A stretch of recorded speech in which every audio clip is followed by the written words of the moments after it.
With all this talk of Jamaica possibly getting a major earthquake soon, you may be wondering how you can prepare for such a thing. Well, I was doing some research for personal reasons, and I've decided to collate and share with you what I found. Number one. So, as you know, in an earthquake, your house is going to move it.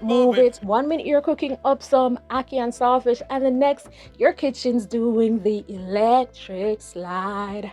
Just in case the ground starts rocking without music, you may need to secure some things from now. And I mean anything that moves. At least most things that move. Since we can't predict when an earthquake is going to happen, we have to find creative ways to keep things strapped down, tied up, and glued down if possible. And you see those flammable liquids? Keep them in a locked cabinet close to the ground if you can. Look around your house. If an earthquake should happen now, what items could fall down and hurt you? Miss Mom, you might want to remove the chandelier from over your bed. We wouldn't even want a ceiling fan over my bed. Secure bookshelves, water heater, wall decorations, chandeliers, as I said before, things like that. Don't put these things over your bed or where people sit. What else can you think of? Did you know that in 1907 there was an earthquake called the Great Kingston Quake in which 1,000 people died and across Jamaica 9,000 people became homeless? They did not only have to contend with the earthquake and aftershocks because a fire also broke out, further catastrophizing the devastation. So problem. Did you know earthquakes can cause fires? No? Well, now you do. So get yourself a fire extinguisher just in case shit decides to get too hot for comfort. And don't just put it down and forget it. Learn how to use it. Anybody know where you can get a fire extinguisher in Jamaica? Please enlighten us below. And while you're at it, get a flashlight. Because as Hurricane Beryl showed us, the light post shall fall and you will be losing power.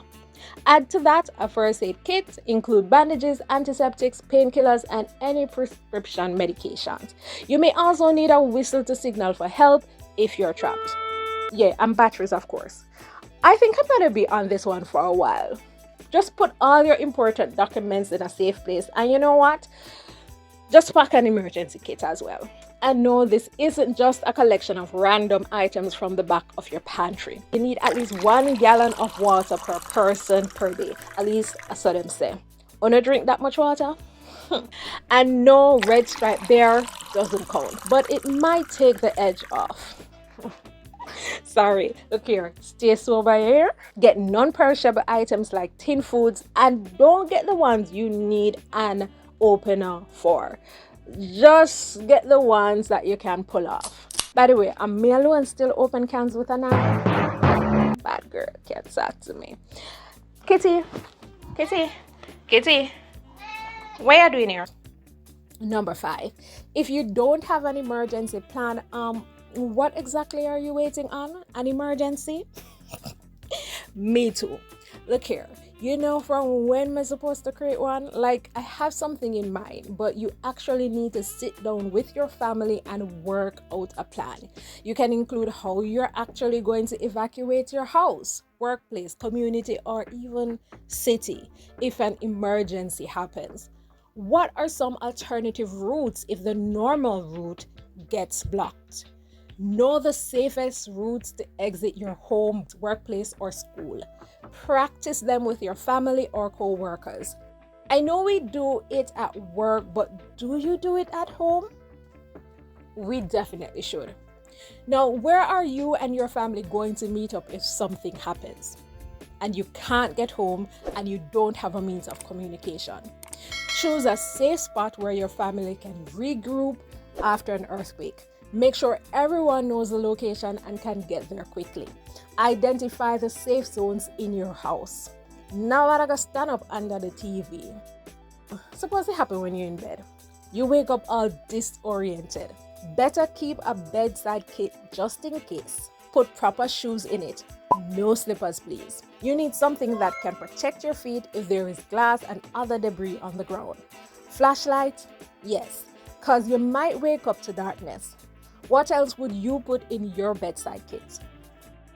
One of the sites I checked said, set up an out-of-area contact. Designate someone outside of your immediate area to be a contact point in case local communication lines are down. This person can help coordinate and check in on everybody's safety. Do you think this is a good idea? Do you know what to do if an earthquake happens? Well, you better remember when it happens. Stay calm. Remember your duck, cover, and hold on drill. Stay indoors if you're inside and stay in an open space if you're outside. Take the stairs, not the elevator. Tables and desks are your best bet to avoid falling debris. If sturdy furniture isn't an option, crouch near an interior wall away from windows. You want to avoid the flying glass as much as possible. Stay clear of anything that could fall on you. TVs, bookcases, or that giant painting in your living room. Now, being ready for an earthquake isn't about living in fear. It's about being prepared. Think of it as having an umbrella in your car. You hope you never have to use it, but you're glad it's there when the rain starts pouring. So gather your emergency kit, make your plan, and know your safe spots. Because when the ground starts to rock, you'll be ready to roll. But you don't really do anything when I said,